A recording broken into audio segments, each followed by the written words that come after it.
irratti Oromoon gaarii jechuudha. Wanni lammaa magaasara gaggeeffame halkan gurraacha dahatanii halkan gurraacha dahoo godhatanii silaani I don't know technically maybe warri seerallee kunnaa kudeetaa jechuudhaaf wanni ragaan jiru caasaa beeytee caffee keessaa dhufee namni kun caffee keessa muudee ega gaafa Muktaar Kadiirraa fudhatan caffeedhaan muudee buusee jechuudha.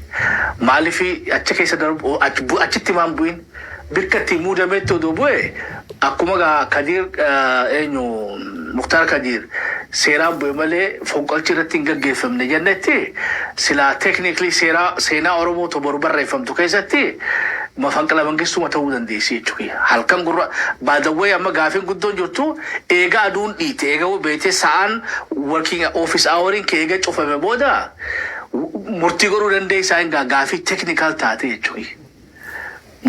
Biyya takka keessatti amma waajjirri tokko eega cufame. Qaamni executive waajjira sanii murtii kannee dalaguu ni danda'a. Eega sa'aan waajjiraa san dhufte booda jechuudha. Maaliif yoo executive yaamu barbaade sa'aan isaan dalagan ifa jirti jechuudha. Sa'aan isaan dalagan keessatti illee guyyaa keessatti illee kunis waan technical taate fuuldura irraa haasomuu danda'u. Amma gaafin kiyya fonqolchi lammaa magaasarratti gaggeeffame. Jawaar Mohaammed lammaa malee ta'uu nama jiru ture jechuudha. Because waan takka illee establish godhe biraa kun. Akka ati hubattetti lammaa magarsaadhaa Oromiyaa irraa kaasanii agarree xiqqoo booda inumaatu kaasuu qofaa miti lammaan isolate ta'uudhaa fi humna dadhabuu isaatiif decline ta'uu isaa fonqolchi irra gaggeeffamuu isaa kana hunda argaa jirra.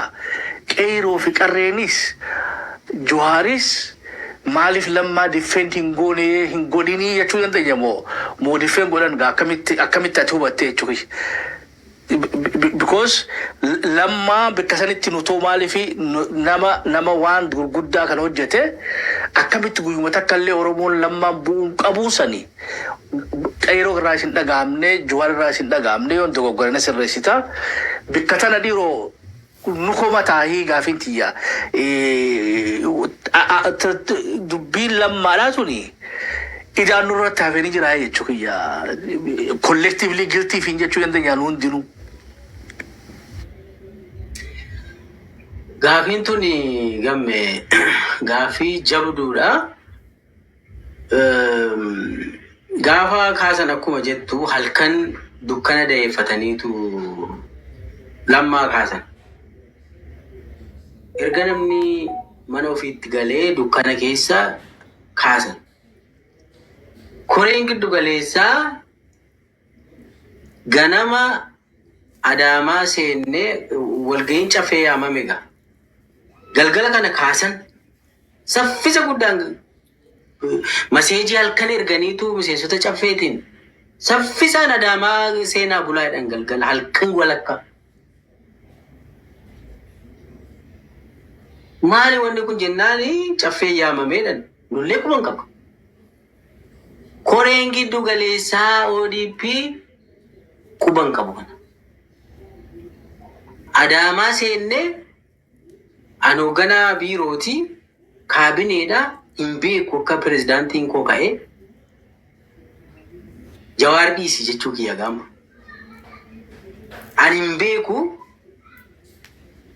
Adaamaa dhaqnee televezyiinii irraa Adaamaa yeroo geenyu ijoollee giddu akkasuma walitti dudubbannaa beeki. Maali walga'iin caffee atattamaa kun maal jennee gaafa dubbannu dhageessee nasaasa namni akkasii lammaa kaasaniiru. Lammaa kaasaniiru. Eenyu walitti tasaasa beeki. Namni akkamitti lammaan akkamikkaa? Waan tokko xiqqaate kaabineen naannoo Oromiyaa quba qabaachuun qabu. Gaafa pirezidaantiin naannoo tokko ka'u kaabineen isaa quba hin qabu. Namni sun calliseetuma yoo rakkoo qabaate kaabinee hundis rakkoo qaba jechuudha bara. Tokko kana ilaala. Yoom ka halkan walakkaa akkuma tette. Mootummaan dalaguutti hin jiru bari shiftaa qofat halkan deema yookaan immoo I don't know. Lama utuu kana asaasanii televezyiinii irraa laallee Lammaa Magarsaa paarlaamaatti dhiyaate already. Caffeetuun naqin. Aangoon seera qabeessummaadhaan caffeen laaltee raggaasiftee lammaa geggeessine beeki. Biyya takka keessatti biyya seerri jirtu keessatti baalli Oromiyaa harkaatuu qabdu sanutuu lafan kaa'iin baalli biraa fuutee mataarra kaa'achuu hin dandeessu. Seera jira waan ta'eef. Dursa silaa iyyata galfatuu qaba caffee Oromiyaatti. Adeemsa seeraatiin iyyata san caffeen laalee galatoomigaa ergaa ati xamante Lammaa Magarsaa si jaallanna garuu ammoo si barbaanna jedhee caffeen silaa raggaasisee fi deemigaa waan yaadde si beekaa jedhan silaa. Adeemsa seeraatiin hojmaata qaba. Proceeduraalii lootu jiraachi. Konstituushinii qaba Oromiyaan illee. Sanituu sana hanqisanii paarlamaa Itoophiyaa geessanii namichi akkuma ta'ee konkolaataa keessaa afaniituma geessatee achitti muudama jedhanii gizootii san keessaa ministeera jedhanii achi kaa'an. Aangoo takka hin qabu achi mana hidhaa galchanii sa'aa booda immoo ergasii paarlamaa raggaasisee booda yoo barbaadde caffee dhaqiitti aangoo dabarsite. So maal godhagaa haala kana keessa namni confused ta'eera waan godhuu danda'u hin qabu. Utuma gubatuu fuularraa ni agarra. Caffee walitti qabanii Shimallisiin qopheessanii nu bakka qabannee miseensi caffee hundi taa'ee kaabineen taa'ee Lammaa dhufee Lammaan hin dhufne Shimallisiin muudan. Caffeen Shimallisiin muude. Haga amma Lammaan hin jiru. Waan ta'aa jiru namni hunduu bitaa nama galaasii galee wanti ta'aa jiru maali jennee confusionii saffisa guddaadhaan gaafa godhanii bu'uura seeraa utuun eeggatiin fonqolcha clearly fonqolcha gaggeessanii Lammaan boodarra dhufee yeroo inni achi dhufee caffee Oromiyaatiin ulfaadhaa waan waliin hojjenne keessatti waan baay'ee finneerraa nagaa ta'aa jedhee jecha gabaabduu dubbatee deemu miseensi caffee hundi imimmaan roobse.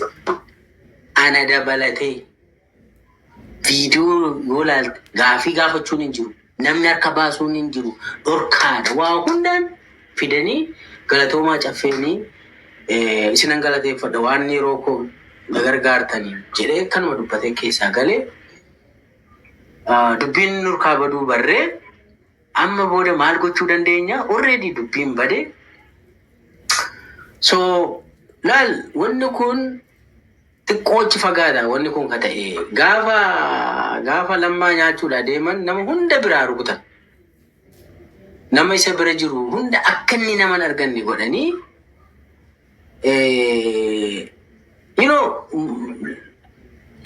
Lammaan haga guyyaa halkan san fonqolchamutti Abiyyi nama kootee dheedamanan. Nama kooti isaa jechuun nu kaleessa dhufne beeki. Ijoolleen dhaaba keessallee badaa miti nuti. Shimallis faa kanallee baay'ee amana Lammaan. Addisuu faa kana baay'ee amana. Parsantii 100 amana jedha beekta. Nu garuu hin shakkinaa inni amana nama akkasiin gugguufee nama yeroo darbe dubbadhi nama akka kanaa akkamiin shakkitaree. Haga gaafa halkan rukutamutti Lammaan ijoollee kana namoota kana irratti gaaffii kaasee beeku. Nullee adeemsa keessa akka nu Lammaan arganne waa hunda godhanii takkaa godinarra 7 si tursiisan. Bilbiluma Lammaallee hin hojjetu gaaf baay'ee ni yaala maseejiin hin galuuf. Dhuguman si jedhani anamma deebi'eetumallee waan kana na yaada. Lammaa faana yoo ta'e ji'a 5 ol agarta beekta. Laan ji'a 5 keessa see tokko faa kaabinee akka inni yaamne takka as godhanii rakkoo uumanii takka iddoo ta'e geessanii takka maal godhanii kaan immoo deebi'ee maal siin jedhaa biyyi beeki Lammaan dhukkubsachuu jira kaansariin qabeera amma barra afaan bool'aarra jira nu jedhe gaaf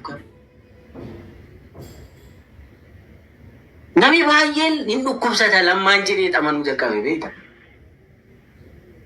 So mataa keenya nurraa jijjiiraniiru siin jechuuf amma nama hunduu mataa nurraa jijjiiranii lammaa isaarra fayyaa qulqulluu ispoortii hojjetee nama cimaa kanatu yeroo sana duudhi gahee hin jedhanii nutti mala. Ajjeesuu barbaadan ta'ee ani hin beeku. So kana keessaa namni egaa walirraa nama faffageessaniiru. Nullee Jawaar dhiisi. Nu kaabineen illee lammaa argachuudhaan nutti ulfaate. So anakki yaadutti communicationii Jawaarii fi lammaa gidduu jirullee kuteeraa biyya. Caasan. Jarri laallatanii waliin gaafanne diteelii san hin beeku. Garuu ammoo communicationii jara gidduu jiru kuteeraa biyya. Lameenuu reef ni beeku. Akka geemiin kun lammaa fi Jawaar gidduutti beeki nama baay'een Jawaarii wal argitu innee jedhamnee qoratamneerra beeki koree giddu galeessaa keessatti. Keessaa'uu Xayyibaa ana Taayyee Jawaarii wal argitu jedhamanii nu qoratan. Rabbiin Jawaar nama tokko lammii Itoophiyaati biyya jira yoo dubbistedha. Dhugaasiin jedhamu Jawaar faana waliin qubamuu hin qabnu.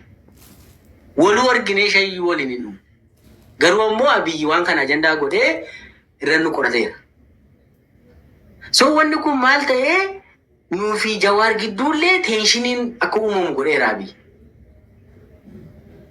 Jawaarii akkasiin adda babbaasee waan wal fakkaatu lammaa fi Jawaar gidduuttis gaappii guddaan uumameera. Abiyyi nama wal fichisiisuudhaan yoo badhaasni addunyaarraa jiraata tokkoffaa ba'a Abiyyi.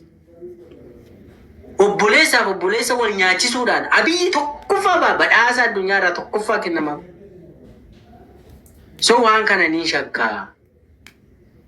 Lammeessu waan narra ga'e waan an beekuuf siin jedhagaa. Waan narra anitti qoratamneerra waan Jawaar kanaa wal qabate. Jawaar faana walitti dhufeenya waan akka hin qabnu, walirraa bilbilan walii hin qabnu, waliin agarru akka nama kaanillee dhaqnee Jawaar baga nagaan dhufte illee jennee Jawaariin ililiitti dhaqnee dubbisnee hin beeku. Waan kun waan dhufu waan beeknuuf jecha distaansuma eeggachuu qabna jenneetuma sanirra deddeebi'anii isaan garuu Jawaarii wal argitan jedhanii nu qorataniiru ODP keessatti tokkodhan. Kalammeessoo egaa kun erga kana ta'e booda lammaan nyaatame kudeetaan gaggeeffame lammaan erga nyaatame booda agas mara siigalee ajandaas ta'ee nu warri keessa jirru lammaan nyaatame jechuun keenya immoo raawwateera jennee beeknan. The end of history akka ta'e beekna. Gaafa lammaan pirezidaantummaarraa ka'ee kaasee an Shimallis pirezidaantii koo ta'ee yaadeen mataa keessaas hin qabu naan dhufus galchuullee hin danda'u mataa kiyyatti. So ergasii egaa namni ajandaa godhes hin jiru waan lammaa tanaa agas maraa dubbiin akkasiin kuttee lammaan immoo fi immoo xiqqoo bakka garaagaraatti dudubbachuu eegaleera. Haalli deemaa jiru akkasatti hin tollee bilchiginnaan dhufuu isaallee VOA irra gabba'ee an bilchiginnaa kanan deeggaru jedhee haasa'ee amboo deemee ambootti waan kana dubbatee boodarra immoo Jawaar kana yaaliin ajjechaa dartii horiin mana Jawaar dhaqxe. Jawaar kana dhabama gochuu yaalan.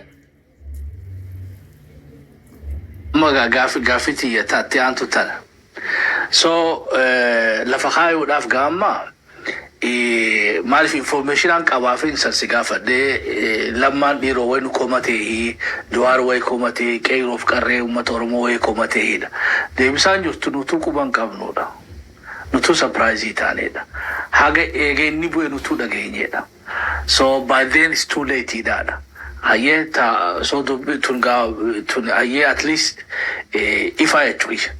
Amma garaga lammaan bu'uu fi I think Jawaar marfamulleen waa yeroo dheertuu akkasii jirtu jirti waan itti fakkaatu beebii ji'a muraasa ta'uu ni mala. Amma gaa taatee sanirratti haga guyyaa irratti akka uummata Oromoo qulqulleessuun barbaada. Naaratiiva lamaa jira. Tokko gara beetee PP'dhaati wanni jaamaa jiru Juhar Muhammad odoo marfame jee qayroo kaasee sababa saniin namni 87 du'e soo hokkora yaameen odoo marfame jee hokkora yaamee ilmaatu kanaaf heeratti dhiyaachuu qabaa dhiifama gaafachuu qabaa waan dhugaa irratti lakkaa'ame takka. Gara kaaniin ammoo Juhar Muhammad laayifiidha dabree jechuudha. Laayifii waan beektee jetti odoon taane laayifiidha gabbahee uummata Oromootti iyyatee uummanni Oromollee qaamaan achitti argamanii amma gaa turis takka. Hayyee otoo poolisiin achitti argamuu baattee sagaleen komaandartichaa san dhagamuu baattee ijoolleen beektee silaa isa marsuudhaaf meebii isaa ajjeesuudhaa ergamtee garagalteetu gaardii taateef sanii kan akkamitti ibsanii jechuudha. Fakkeenyaaf sagalee waraabamtee jira. Juhariin marfame moo marfamne goonne taatuma achi taatee komaandara isaaniitii fi ijoollee beektee Juhar miidhuu ajjeesuu diddisantu siistama ragaa bahaa jechuudha. Gurba eejuun isaa waggaa dawwaltuu fi gabbahii jechuun jiraani bara. Gabbahiitiin rukunnaadha bara gabaabdutti. Eeduu mootummaan keessee ati gabbahii jechuun jirani. Ani eenyuttiin isa dhiisee deemaadha. Soga daayilogii isaan lamaan jidduutti jiru waggaa lafa keenye ajajni kun kiliinii eessarraa garuma mootummaarraa dhufuun ifa takka isinii deebisa. Komaandarri Juhar Muhammad beektee marsisan ara lubbuun akka jirre beektaniidha.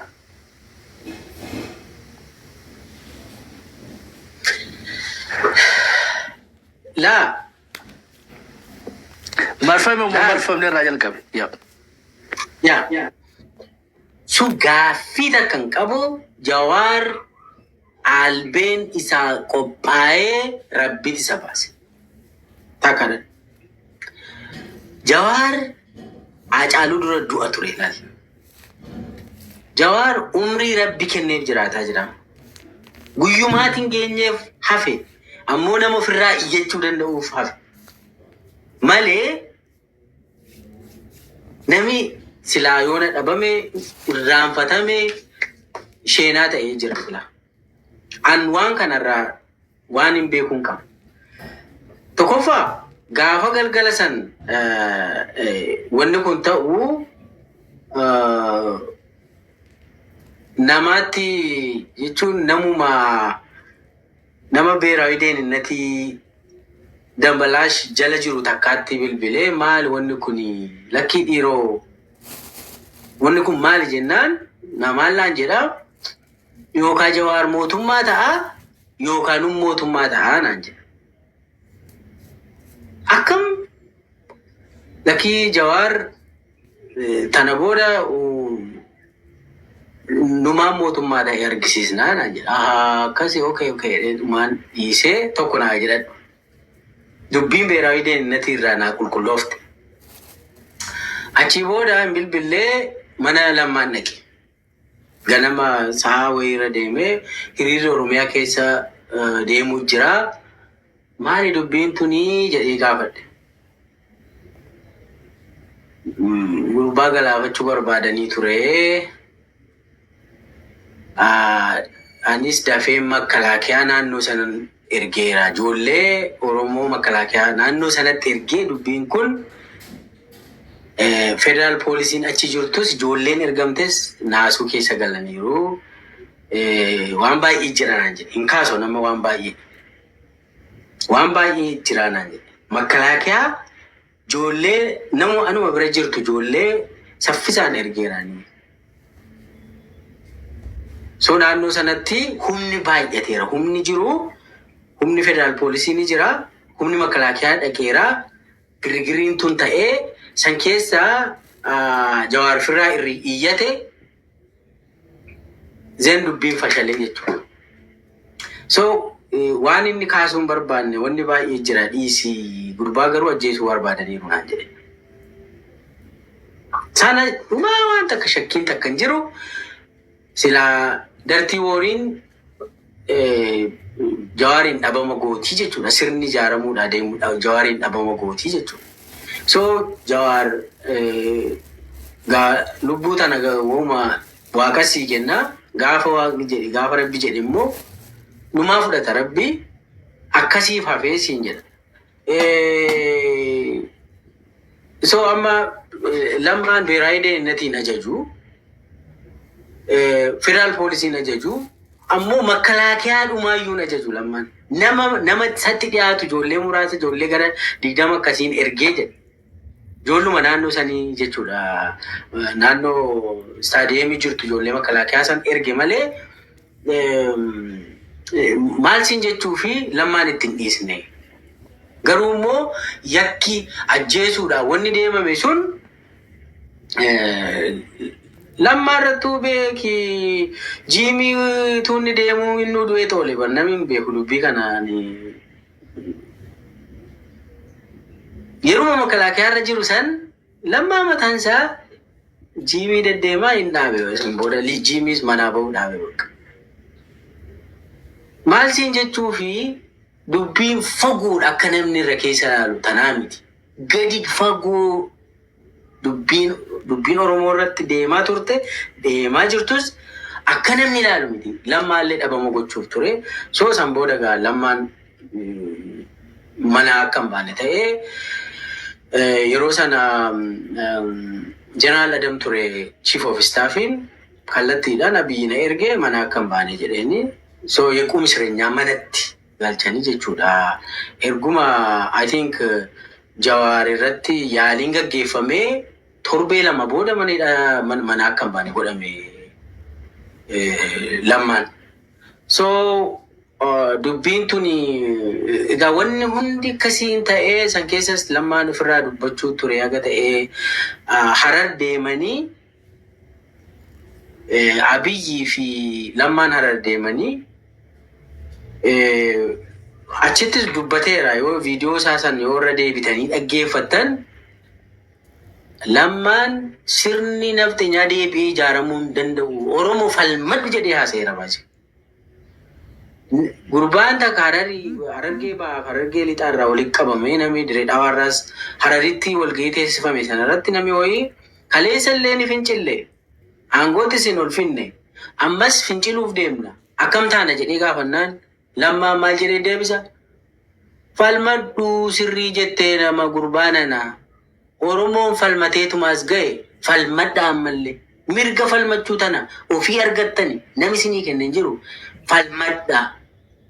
Wanni itti deemaa jirru kunillee waan ani itti amane miti, waan Oromoon itti amanes miti, waan isin hin barbaanne taanaan falmadhaa jedhee jala sarareetu galma Harariitti wanta na haaseera. Galma Calanqoo magaalaa Harar keessatti wanta na haaseera lamma. Maal siin jechuu fi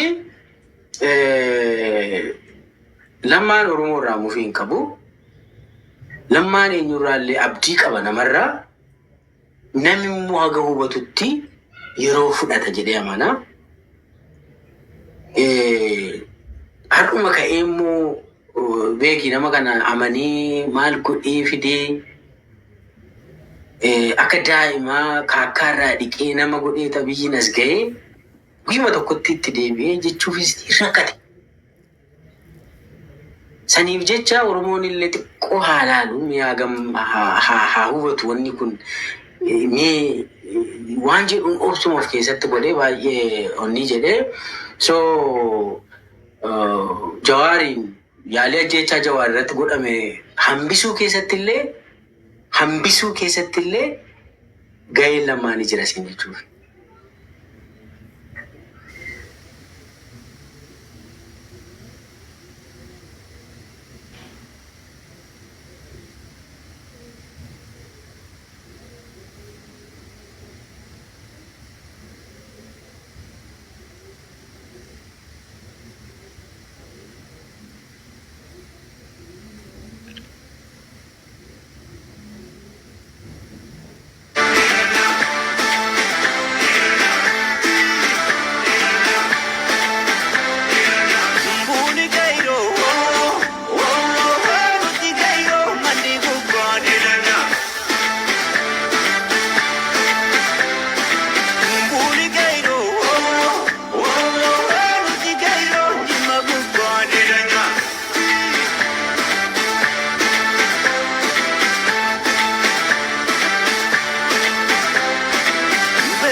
Ayyee amma dachaane dhiifamaagaa gidduutti rakkoo teknikaati.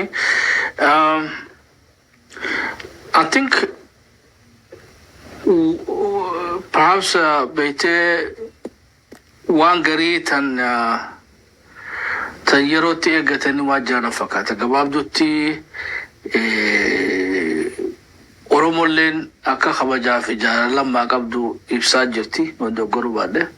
Me warri lammarraa abdii ni qabna jettan takka kanaa barreessaa mallee kabajaas qabnaa fi galata qabnaa fi abdii qabnaaf warri jettan ammallee irraa abdiin kutannoo jettan takka kanaa kana warri yaada biraa qabdanillee lama naa kana mirga keessanii obbo Lammaa Magarsallee kanuma irratti ilaalladhuudhaadha. I think even woborraa jalqabnee jaarmota Oromoo abaa'oo kaafaa fudhannee universal jechuu dandeenya. Namni arra Oromoon ammallee kabajaa qabduuf jiraatte I think Lammaa ol haafi natti fakkaatu jiru natti fakkaatu jechuudha. Nama beeytee nama ammallee dhiiga Oromootiin harka dhiqatin. Maaliif usanii hajju ammoo I think guyyaa takka maybe dubbachuun isaanii ni mala fakkaata. Maybe yoom dubbataniitu ganaadha malee guyyaa takka ammoo gabbaanii waan usansan gaafii beeytee iccitiilee isaan bira jirtullee guyyaan galatooma warri takka kanaa hannitan ati guyyaa takka gabbaanii dubbatanii akkasitti haa bulfannu jechuudha. Maybe gaa waan nun beekne tanni beekuu jira. Maybe yeroon dubbachuu yeroo dubbatanii jira bara yeroon dubbannee jira jechuudha. So usiinsiisallee akkuma qabsootti haa fudhannu jechuudha. Yeroo garii dubbattee qabsoo balleessurra usuun sanis gaaruma jechuudha. Gara wanni toggaa jechaan tajuwaan lafa kaayyenne beetaatee ilaa gaafa Haacaaluudhaa keessa jirtamoo keessa jirtuun beeku